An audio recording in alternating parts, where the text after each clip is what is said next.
If you're an introvert, there is a very good chance that the thought of building a community really stresses you out. I know for myself, even thinking of the word community can sometimes just amass to a huge amount of people. And in a world where you can go viral on the internet, where having 1 million followers on TikTok is not that big of a deal, the thought of creating a community of that size can be really daunting and stressful. I've done a couple of videos about this before, and it's also a theme that comes up over and over again in my community spaces, but mostly in the scope of why it's important to have a community. And so in this video, I wanted to talk a little bit more about where you can start to find your people and build a community that is not only aligned to your needs and goals, but it also actually energizes you and feels really good when you show up in it. Hi, I'm Katherine Mackenzie-Smith, and I'm a business coach for introverts and highly sensitive people who are just trying to cut through the noise and create success on their own terms. One of the things that is so important to me in my Secret Introverts Business membership, my Emerge and Expand membership, and the other programs and one-on-one coaching that I do is really making sure that I'm not teaching a one-size-fits-all method for everyone. And so if you come into my space and you are thinking that you need to build a community, you need to build an audience in order to share your work with and get clients, I'm not going to say to you, well, you must do this many lives a week, you must start a free Facebook group. That is absolutely against what it is that I believe in, because I know that there's so many people who that format or formula is just not going to be aligned with their strengths, their energy, and what it is that's going to be sustainable for them and make them happy moving forward. So let's dive right in and start with that. The first thing that I think is really important to think about when you are creating your own community or bringing people together in any sort of way is actually, what do you need? What is your capacity? What time and energy do you have throughout a week to show up in that space and support people or just create engagement and conversation? Because inevitably, especially at the beginning, you're generally going to be the person who is at the center of creating that community, bringing people together, engaging with and connecting with them. So thinking about those things is really important. And I'd also like to add in here as well to think about where you love to hang out, and also understanding that community doesn't necessarily look like a certain platform or format. In fact, you can make it whatever you want it to be. So where do you love to hang out? If there is a certain creator whose comment section is really wonderful and you really enjoy engaging with others in that space, if there is someone who writes a really incredible email and every now and again you have a little bit of back and forth with them and feel part of their community based on what they share in that email. Perhaps you're in a paid or free group space, either on a platform like Facebook, Discord, Patreon, where you can come together with other like-minded people and have amazing conversations. It might be an in-person thing in your local community or something that you arrange like a casual chat on a live stream or a Zoom call with a group of people. Since the beginning of time, being in community is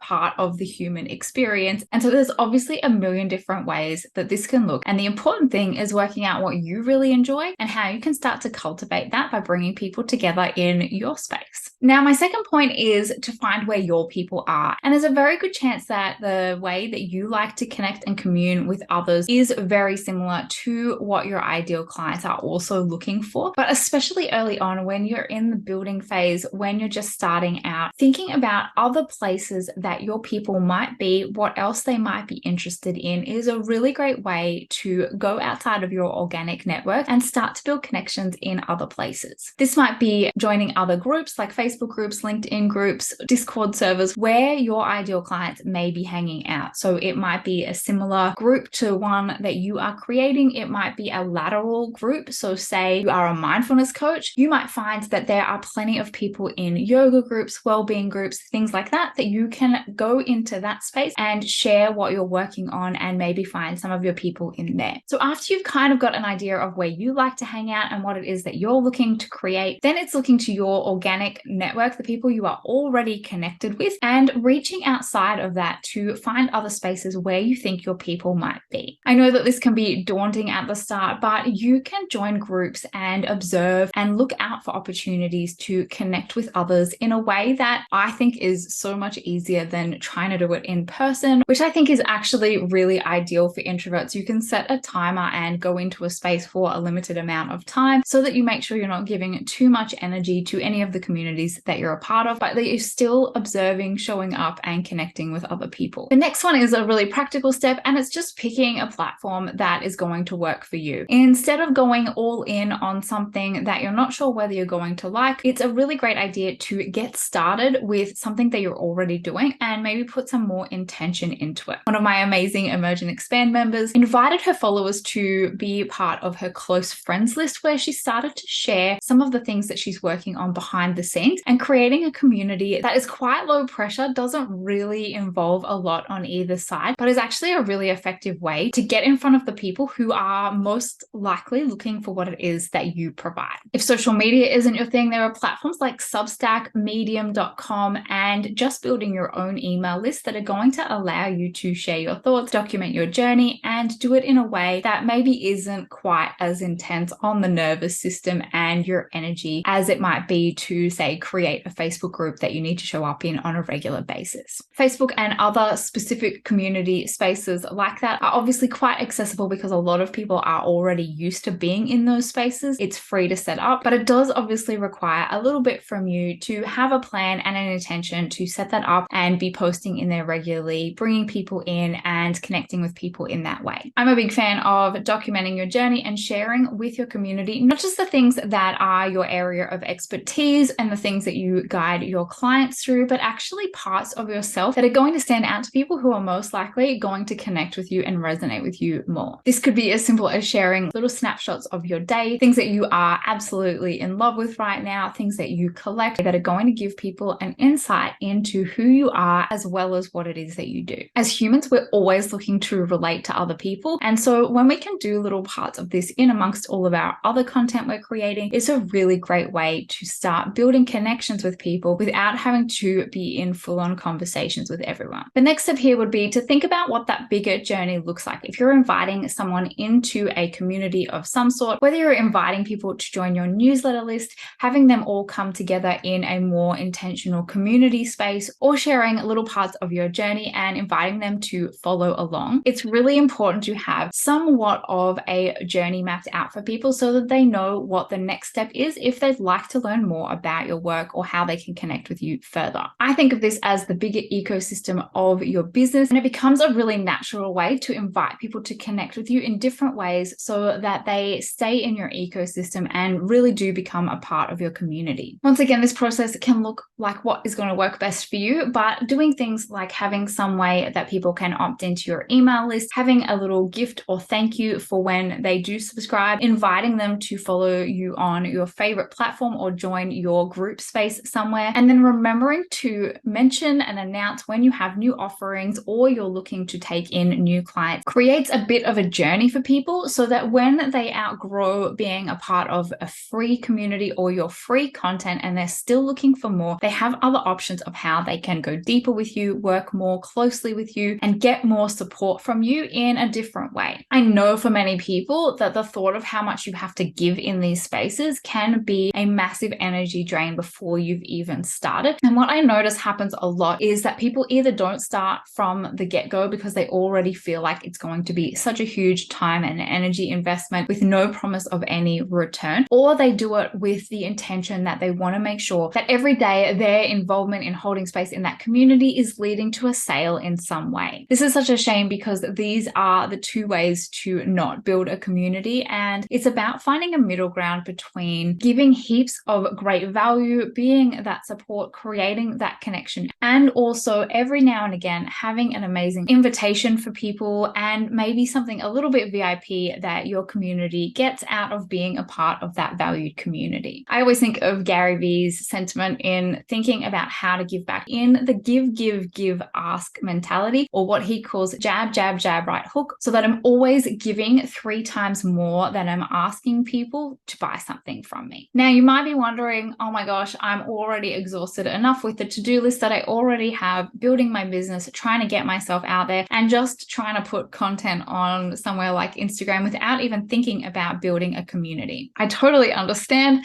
I am a massive introvert as well and need a lot of downtime, and definitely don't want to build a business that has lots of people at me all the time, expecting things from me. Just to give you a bit of a rundown, if you're not super familiar with me, before I give you some tips for how I manage my community spaces, I have a free Facebook group, Introvert-friendly Business. I have a 2-tier membership structure with both their own private community. Secret Introverts Business is my $7 a month membership, where I have a Facebook community, and Emerge and Expand is my group program membership with an off social media space. I also create content on multiple platforms and am making sure to engage with and get back to people who comment on my work as often as possible. And so the way that I do this without completely burning out is to make sure that I'm repurposing as much content as possible. I've created templates, workflows, and certain things that get posted on certain days to make that a very easy process to keep showing up and engaging, but doing it in a way that doesn't mean sitting down each day and thinking, oh, what am I going to post in the group today? And instead having a plan for what's happening when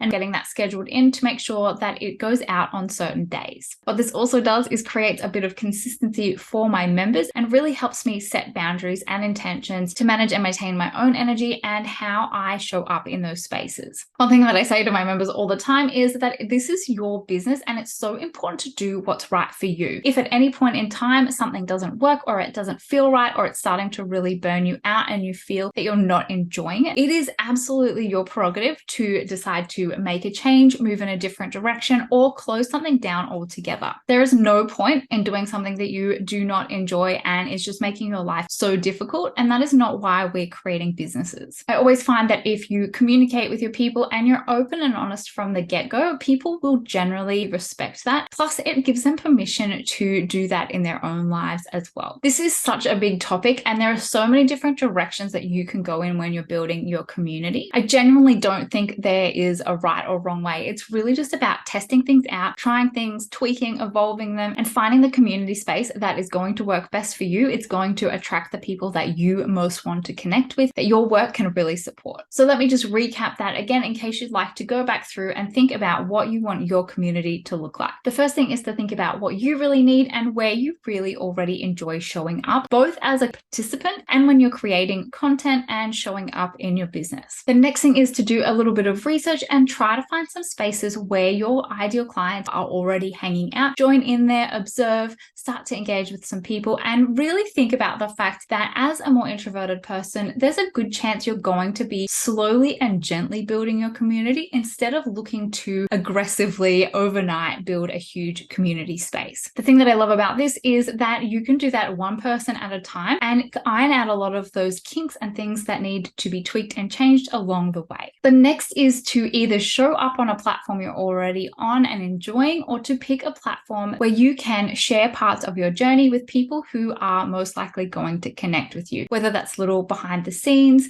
it's things that you're working on, things that you're launching. And as you build your community, you can also use this to share things that are happening inside of that community to invite other people to join in on. The next step is to think about what that bigger journey is. So if you're creating a community space, are you also then inviting those people to join your mailing list? Are you telling them to follow you on other platforms, and making sure to invite them into the other offers and opportunities that you have available for if and when they're ready to go deeper with you? And my last point is to make sure that you have workflows, templates, and an easy system of content creation so that you can continue to keep showing up in your space to make sure that you're sharing, educating, connecting, and obviously telling people about what other opportunities you have available for them. This is how I've been able to manage multiple group spaces and continue to show up and enjoy those spaces. Communicating with your people when you are taking some downtime, when you need to step back, or if you've decided to make a change in the direction of the space so that people know what's going on. I genuinely think this is a great way to manage your own needs and energy, your boundaries, and to give people permission that they can do the same by being really open and honest with where you're at. And you don't need to tell everyone your whole life story, but just giving them some context so that they still feel seen and supported and an important part of your community, even if you're having to take a step back, close something down, or move in a different direction. There is so much more on this topic that that I want to talk about. So I will have more videos coming soon about that. This is also the theme in the Secret Introverts business happening this month, where I'm also going to be creating and sharing some more amazing resources to create those templates and that easy content to be able to show up in your space. If you have any questions or you'd like me to go deeper on any particular thing, please drop a comment below. Make sure that you like and subscribe if you enjoyed this video. And if any of my community spaces sound interesting to you, I will pop all those links in the description down below. Thank you so much for being here. I hope that you enjoyed this video and got something out of it, and I'll see you in the next one.